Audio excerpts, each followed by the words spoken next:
Assalamu alaikum class. I hope you all are doing fine. So today we are going to, in this lecture we are going to study the extended Backus-Naur form जिसे हम BNF कहते हैं. ठीक है, तो अब हम यहाँ पे क्या पढ़ेंगे. हमने पहले BNF स्टडी किया और उसमें हमने ये देखा कि what is the basic purpose of BNF और extended BNF. So basically these two are the representations of grammar. कि जब हमें पता चल गया है कि we have a specific grammar, हमने सोच लिया हमने एक स्पेसिफिक लैंग्वेज बनानी है और उसकी कोई स्पेसिफिक लैंग्वेज, उसकी कोई स्पेसिफिक सिंटैक्स होगा, कोई रूल्स एंड रेगुलेशंस होंगे. तो उन रूल्स एंड रेगुलेशंस को जब हम लोग करना चाहते हैं, किसी को बताना चाहते हैं, हम मशीन को बताना चाहते हैं कि मशीन को समझ आए कि हमारी जो लैंग्वेज है वो किन रूल्स एंड रेगुलेशंस पे चल रही है, तो उसके लिए हमें चाहिए होती है ग्रामर और ग्रामर की एक प्रॉपर रिप्रेजेंटेशन. तो BNF में भी हमने रिप्रेजेंटेशन को स्टडी किया और अब हम एक्सटेंडेड BNF में देखेंगे कि हम किस तरह उसकी रीडेबिलिटी को और इम्प्रूव कर सकते हैं. तो सबसे पहले आप देखेंगे this improves the readability and conciseness of BNF through extensions. है ये BNF ही, सिर्फ हम उसको थोड़ी सी एक्सटेंड करेंगे, कुछ और चीज़ें इंक्रीज करेंगे, जिससे क्या हो जाएगा कि हमारी जो कंसाइजनेस और रीडेबिलिटी है वो बढ़ जाएगी. सबसे पहली बात जो इसमें डाली गई है वो है क्लीन क्रॉस. क्लीन क्रॉस या आप इसे पॉजिटिव क्लियर भी कहते हैं.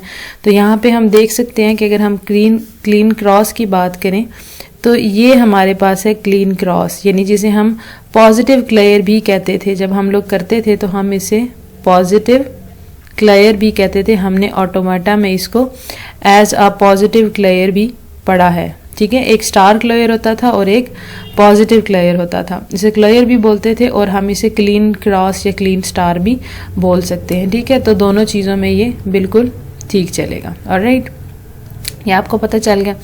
अच्छा जी, उसके बाद है हमारे पास नेक्स्ट चीज़ हमारे पास क्या है. इसमें इन्होंने बताया हुआ क्या है कि a sequence of one or more elements of the class marked.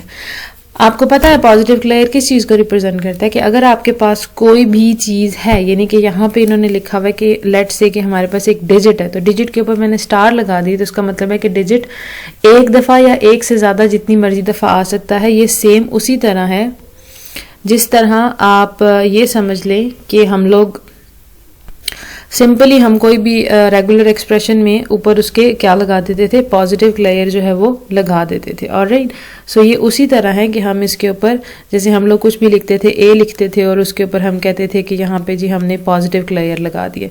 तो इसका मतलब क्या होता था कि हम सिर्फ सिंपल ए लिख के उसके ऊपर पॉजिटिव क्लियर लगा देते थे. तो इस सब का मतलब एक ही था कि हम लोग क्या करना चाहते हैं, ये एक दफ़ा या एक से ज़्यादा दफ़ा जो है हमारे पास वंस और मोर.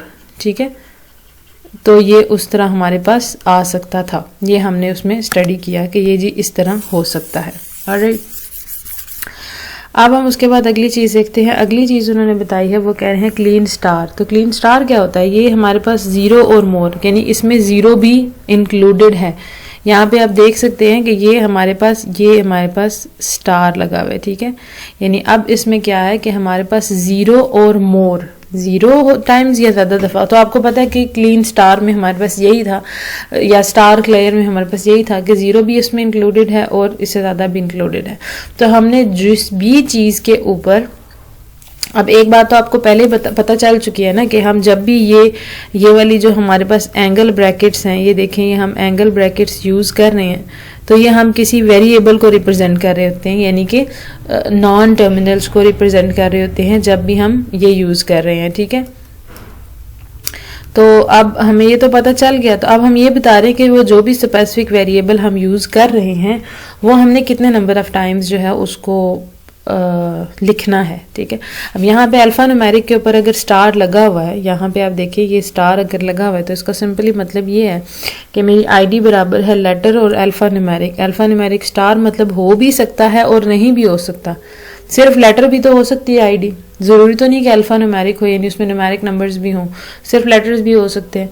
So this is something which is told in this star कि आप स्टार में आप बार बार लिखने के बजाय या नंबर स्पेसिफाई करने के बजाय कि कितने नंबर ऑफ लेटर्स हो सकते हैं, तो आप स्टार या पॉजिटिव क्लियर यूज़ करते हैं. Braces can be used for grouping. ठीक हो गया जी। अब हमें यह पता चल गया कि braces can be used for grouping the elements allowing us to avoid having to define intermediate class such as alpha numeric.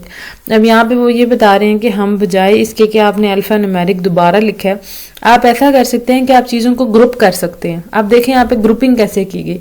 यहाँ पे ग्रुपिंग ऐसे की गई कि अल्फा न्यूमेरिक का क्या मतलब है कि इसमें अल्फाबेट्स भी होंगे और नंबर्स भी होंगे। अल्फा न्यूमेरिक का यही मतलब होता है ना हमारे पास। और अल्फा यानी अगर मैं यहाँ पे लिखूं कि मेरे पास है जी अल्फा न्यूमेरिक, ठीक है, तो अगर मैं कहूं कि मेरे पास है अल्फा न्यूमेरिक, तो इसका मतलब क्या है? मेरे पास अल्फा न्यूमेरिक का असल में मतलब क्या है कि मेरे पास अल्फाबेट्स A to Z और मेरे पास नंबर 0 to 9 आ सकते हैं। तो इन अल्फाबेट्स को, ये जो अल्फाबेट्स हैं, इनको मैं लेटर्स भी तो कह सकती हूँ ना, ये लेटर्स ही है ना, और ये मेरे पास क्या है? डिजिट्स हैं, राइट, यानी लेटर्स और डिजिट्स हैं मेरे पास। तो अब मैं एक पूरी ये अल्फा न्यूमेरिक क्लास बनाने के बजाय अगर ये लिख दूं कि मेरे पास जो भी, यानी यहाँ पे जो हमने चीज़ रिप्रेजेंट की हुई है उसमें ID is equals to letter alpha numeric, तो यहाँ मैं ये भी तो लिख सकती हूँ कि जी ये लेटर और फिर लेटर और डिजिट, ये लेटर या डिजिट में से कोई भी चीज़ हो सकती है। और अल्टरनेटिव पे चलेंगे, लेटर भी और डिजिट भी, लेटर भी हो सकता है, डिजिट भी हो सकता है, और जितनी मर्जी बार उसको आप अल्टरनेट करें। तो ये चीज़ यहाँ पे हमें बताई गई है कि अगर मैं इस तरह लिखूँ और इसके दरमियान मैंने ये ऐसे करके लाइन लगाई हुई है तो इसका मतलब है अल्टरनेटिव। अब अगर इसके ऊपर यहाँ पे मेरे पास स्टार लगा हुआ है तो इसका मतलब है कि लेट से अगर यहाँ पे मेरे पास लिखा हो 2 या लिखा हो 3 लिखा हो, लेट से, ऑलराइट, या 4 लिखा हो, तो इसका मतलब यह है कि एक बार मैं इसमें से किसी एक चीज़ को पिक करती हूँ, लेट से कि मैंने एक लेटर पिक कर लिया A, फिर अगली बार मैं डिजिट को पिक करती हूँ, दैट इज 2, फिर अगली बार मैं लेटर को पिक करती हूँ, दैट इज Z, और फिर अगली बार मैं लेटर को पिक करती हूँ, दैट इज X। तो this is an alpha numeric thing, तो जिसके लिए मैंने एक स्पेसिफिक क्लास बनाई। तो यहाँ पे हमें वो ये बता रहे हैं कि ब्रेसेस से हम उसे ग्रुपिंग कर देते हैं और हमें एक एक्स्ट्रा अल्फा न्यूमेरिक क्लास नहीं बनानी पड़ी, बल्कि हमारी जो ऑलरेडी क्लासेस जैसे लेटर और डिजिट, जाहिर सी बात है ये तो एक मेन चीज़ है, तो उन्हीं से हम इन चीज़ों को जब एक्सप्लेन कर देते हैं। तो note that we generally use braces to mean 0 or more repetitions of the enclosed elements, clean star and clean clear is imagined। यानी हम ब्रेसेस यूज भी तभी करते हैं कि जब एक तो हम ग्रुपिंग कर रहे हैं और उसके ऊपर हम क्लियर या स्टार दोनों में से कोई एक चीज़ यूज़ कर रहे हैं, ठीक है। उसके बाद स्क्वायर ब्रैकेट्स यूज़ की जाती हैं हम कोई ऑप्शनल एलिमेंट जो है उसको बताने के लिए, ऑप्शनल एलिमेंट हम उसमें डालने के लिए कि ये ऑप्शनल है, आप डाल भी सकते हैं, और अगर आप ना डालें तब भी कोई फ़र्क नहीं पड़ता। तो यहाँ पे आप देखें कि इंटीजर में बताया हुआ है कि इंटीजर प्लस और माइनस अनसाइंड इंटीजर, यानी वैसे तो अनसाइंड इंटीजर है, ये अनसाइंड इंटीजर की क्लास है, और अगर आप इसके साथ साइन लगाएं तो साइन भी लग सकता है। तो इंटीजर में अनसाइंड और साइंड इंटीजर्स दोनों होते हैं। तो यहाँ पे हमें बताया गया है कि इंटीजर्स, ये जो चीज़ है ये it is used for defined as, और हम यहाँ पे देख रहे हैं कि साइंड और अनसाइंड, यानी वैसे अगर ये ना हो, ये ऑप्शनल है, ये ना हो तो ये सिर्फ और सिर्फ क्या है? अनसाइंड इंटीजर है, और अगर ये हो तो फिर ये हमारे पास ये साइंड इंटीजर है। So do not use a clean cross with square brackets. अच्छा, अब ये एक रूल है कि आपने ये याद रखना है कि आपने कभी भी क्लीन जो क्रॉस है उसको यूज नहीं करना, किसके साथ? स्क्वायर ब्रैकेट्स के साथ आपने इसको यूज नहीं करना। तो ये हम जो है चीज़ जो है अपने जहन में रखेंगे, ऑलराइट। उसके बाद अगली चीज़ है स्टैकिंग। उसके बाद alternative stacking, alternative results in an even more pictorial representation of the syntax. Identifier है लेटर, डिजिट, लेटर, यानी आप लोगों ने इसे इस तरह भी स्टैक कर सकते हैं। यहाँ इंटीजर है तो ये ठीक है, वही बातें लिखिए। Extended BNF is a simple extension of BNF which tries to extend the BNF and make it easier to represent complex forms। हम complex चीज़ों को जो सिर्फ हम BNF से नहीं बता सकते, हम उसे एक्सप्लेन नहीं कर सकते, तो उसके लिए हम extended BNF जो है वो यूज़ करते हैं। ये ठीक है, ये बात हमें पहले भी समझ आ गई। We add 2 new symbols in our original BNF set, यानी हमने बेसिकली 2-3 सिम्बल्स ऐड किए हैं। एक तो हमने ये Kleene star, clean clear add किया, और दूसरा इन्होंने जो सिम्बल्स की बात की है उसमें इन्होंने ये बताया हुआ है कि आपके पास ये रिपीटिशन या क्लियर के लिए आप ये ब्रेसेस यूज करते हैं when pattern is repeated more than once, ठीक है। यानी अगर आपने क्लीन क्लियर या क्लीन स्टार यूज करना है, या सॉरी क्लीन स्टार या क्लीन क्रॉस यूज करना है, तो उसके लिए लाजमी है कि आप पहले ब्रेसेस को यूज करें। ऑलराइट, तो वो ये उसके लिए हो गया, एक चीज़ ये हो गई। और दूसरी चीज़ हमने क्या यूज़ की, दूसरी चीज़ हमने ये यूज़ की स्क्वायर ब्रैकेट्स।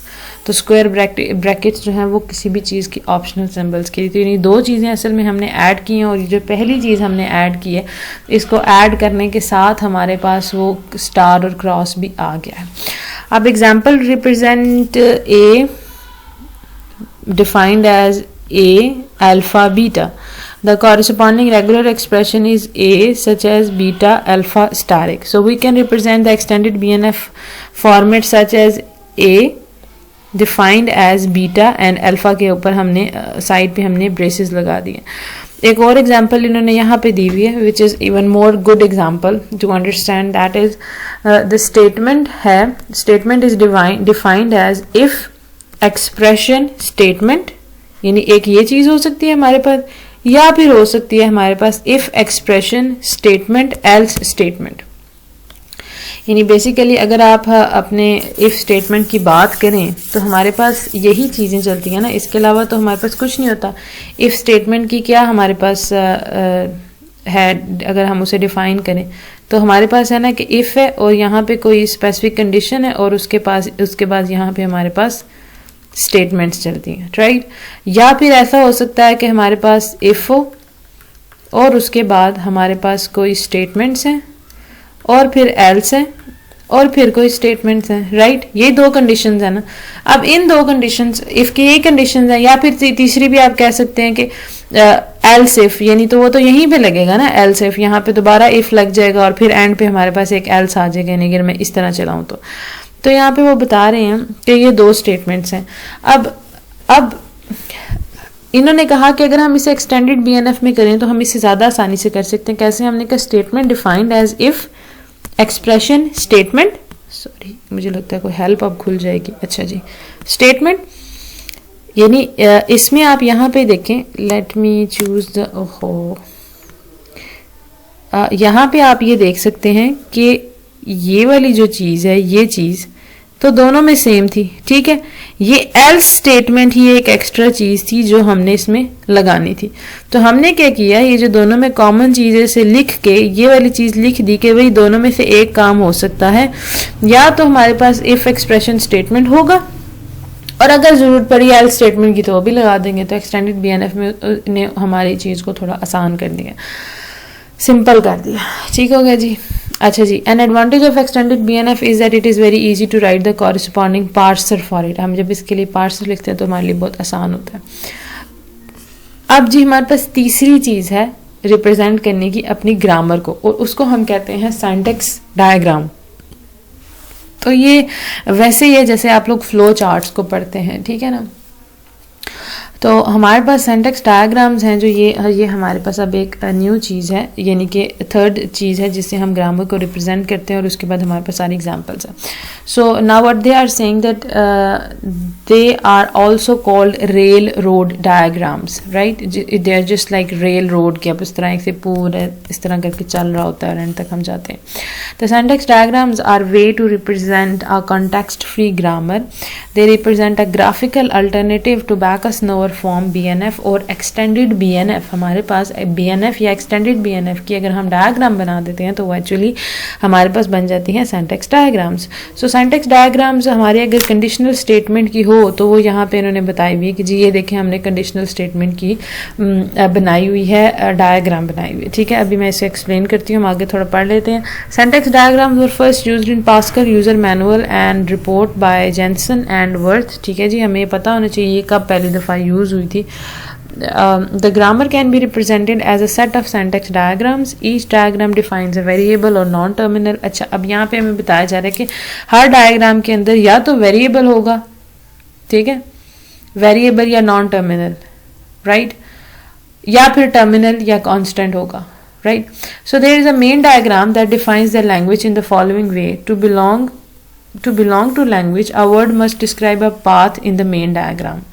अगर आपका एक पूरे, यानी आपका कोई भी वर्ड है वो एक स्पेसिफिक पाथ पे होना चाहिए। अब मैं इसे ऐसे एक्सप्लेन करूंगी कि लेट्स से कि देखिए ये सब चीजें एक दूसरे से कनेक्टेड हैं, this all is connected, right, ये हमारे एक दूसरे से कनेक्टेड हैं। व्हाट इफ यहाँ पे यहाँ पे कोई एक ऐसे बन के जी यहाँ पे भी मैंने कुछ लिखा हुआ है, की लिखा हुआ है, let's say.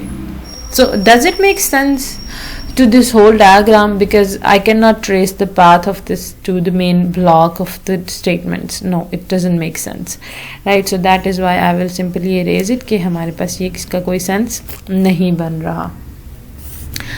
Okay, then we have each diagram has an entry point. जैसे आपके flow diagram में होता है कि आपके पास एक entry point होता है and end point, एक end point आपके पास होता है. उसके बाद the diagram describe possible paths between these two points. आप सारे possible paths को देखते हैं just like flow diagram. Just don't worry about that. अब हमारे पास ये चीज़ है कि हम एक चीज़ देख लेते हैं कि terminals are represented by round boxes. आपके terminals round boxes से represent होते हैं और नॉन टर्मिनल आपके स्क्वायर बॉक्सेस से रिप्रेजेंट होते हैं. तो whenever we have such diagram तो हमें पता चलता है कि अच्छा जी अब हमारे पास ये भी चीज़, ये देखें अब ये कीवर्ड है ना, ऐसे मैं लिख सकती हूँ कि ये कीवर्ड है, ये भी कीवर्ड है, कीवर्ड्स हैं, ये देखें ये भी कीवर्ड है, राइट, और ये भी कीवर्ड है, राइट. ये कीवर्ड्स होने के साथ साथ क्या हैं, टर्मिनल्स हैं, और ये जो सारी चीज़ें हैं ये वेरिएबल्स हैं, ठीक है, क्योंकि ये चेंज हो सकते हैं, राइट. तो इस तरह करके हमारे पास चीज़ें जो है वो चलती हैं. तो हम बेसिकली क्या यहाँ पे मैं आपको बताना चाह रही हूँ कि whenever you have a square box, ये बताते हैं आपके नॉन टर्मिनल्स को, और whenever you have a round ये आपके बताते हैं terminals को. So this is how, that is how the things are distinguished between these two. तो ये हमें जिस तरह हमें फ्लो डायग्राम में बताया जाता है कि आपको क्या क्या चीज़ें किस किस तरह यूज़ करनी है, तो उसी तरह हमें इसमें भी बताया कि क्या आपकी क्या क्या चीज़ क्या क्या क्रेडिबिलिटी शो कर रही है. ऑलराइट, अब हम इस पूरी डायग्राम को देख लेते हैं. अगर आप ध्यान से देखें तो हमारे पास क्या है कि पहले इफ़ स्टेटमेंट है. तो इफ़ स्टेटमेंट कैसे बनती है ये उन्होंने पूरा बताया. If statement is defined as if होगी, इफ़ होगा यानी इफ़ कंडीशन देन स्टेटमेंट्स, ठीक है, और देन स्टेटमेंट्स के बाद एल्स इफ या एल्स स्टेटमेंट्स सेमीकोलन.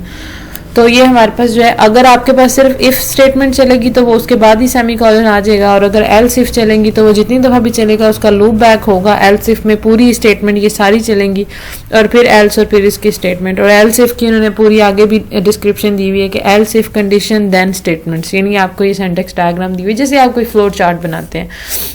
हाँ, फ़र्क सिर्फ इतना है कि फ़्लो चार्ट के अंदर आप एक्चुअली लिखते हैं कि ये स्टेटमेंट ये होगा तो ये होगा, ऐसे होगा तो वैसे होगा. तो यहाँ पे आपको लिख नहीं रहे बल्कि आप सिर्फ सिंटैक्स बता रहे हैं उस चीज़ का. अच्छा जी, अब यहाँ पे हमारे पास एग्जांपल्स हैं तो हम इन एग्जांपल्स को देख लेते हैं. सबसे पहले है we use a grammar that defines arithmetic expression as an example following is simplified BNF grammar for the arithmetic expression. अब अर्थमेटिक एक्सप्रेशन की ग्रामर, अब यहाँ पे आपके लिए एक बात समझने के काबिल ये है कि अब मैं आपसे ये रिक्वायर कर सकती हूँ, ये जितना भी आप इस सेकंड चैप्टर को पढ़ रहे हैं कि इसमें मैं आपसे ये कह सकती हूँ कि जी इसकी CFG बनाएं, यानी कॉन्टेक्स्ट फ्री ग्रामर से इस चीज़ को रिप्रेजेंट करें. कोई मैं आपको, जैसे मैं आपको क्वेश्चन देती थी अबाउट लैंग्वेजेस और उसमें मैं कहती थी आप रेगुलर एक्सप्रेशन बनाएं, तो अब आपको क्या बनाना पड़ेगा, BNF extended BNF syntax diagram. Question मेरी तरफ से होगा लेकिन आपने उसको एक्सप्लेन करना है अपने वे में कि वो कैसे हम उसे बना सकते हैं. तो यहाँ पे आप देखें कि हमारे पास सबसे पहले जो ये एग्जांपल है इसमें क्या लिखा हुआ है कि अगर expression is defined as term plus expression, right. Term is defined as factorial, I think यहाँ पे ये इसको ले रहे हैं, और term, number, ID, expression. ID में क्या, फैक्टोरियल में क्या हो सकता है, नंबर हो सकता है, आईडी हो सकती है और एक्सप्रेशन हो सकता है. वैसे I could be wrong but I don't know what they are using fact for. और उसके बाद उन्होंने कहा कि आईडी में आपके पास XYZ यानी आप आइडेंटिफायर एज XYZ ले सकते हैं. नंबर आप डिजिट ले सकते हैं, डिजिट या नंबर, डिजिट, अल्टरनेटिव डिजिट और नंबर. इसका मतलब ये होता है कि आप जितनी मर्जी दफ़ा नंबर लें, क्योंकि यहाँ पे आप क्योंकि उसके ऊपर स्टैरिक नहीं लगा सकते, तो इसलिए वो यहाँ पे ऐसे करें। और उसके बाद डिजिट में आपके पास 0 1 2 3 से आप 9 तक सारे डिजिट्स हैं, वो आपने लिख दिए हैं इन्वर्टेड कॉमर्स के अंदर के ये सब चीज़ें। और अगर इसी की हम एक्सटेंडेड BNF देखें तो उन्होंने लिखा expression is equals to term, term है, और आपने इन्वर्टेड कॉमर्स के अंदर लिखा हुआ है प्लस टर्म, ऑलराइट। और इसी तरह आपने बाकी सब चीज़ों को भी आप देख लें कि थोड़ा सा शॉर्ट हो गया, जितना कुछ आपने उधर एक्सप्लेन किया था उससे थोड़ा शॉर्ट हो गया। अगर हम इसी की रेल रोड डायग्राम देखें तो आप ये देख सकते हैं कि एक्सप्रेशन हो सकता है, expression could be term, and ये आप देख लें सारा ID क्या क्या हो सकती है, नंबर क्या क्या हो सकता है, डिजिट क्या क्या हो सकता है। तो ये आपकी सारी की सारी सिंटैक्स डायग्राम बन गई है। ये आपकी होगी एक्सटेंडेड BNF, आपका टॉपिक जो है वो कंप्लीट हो गया। अब हम नेक्स्ट टॉपिक पढ़ेंगे, that is context free grammars. तो अब आई होप कि आपको ये टॉपिक सही तरह समझ आया हो। Thank you so much.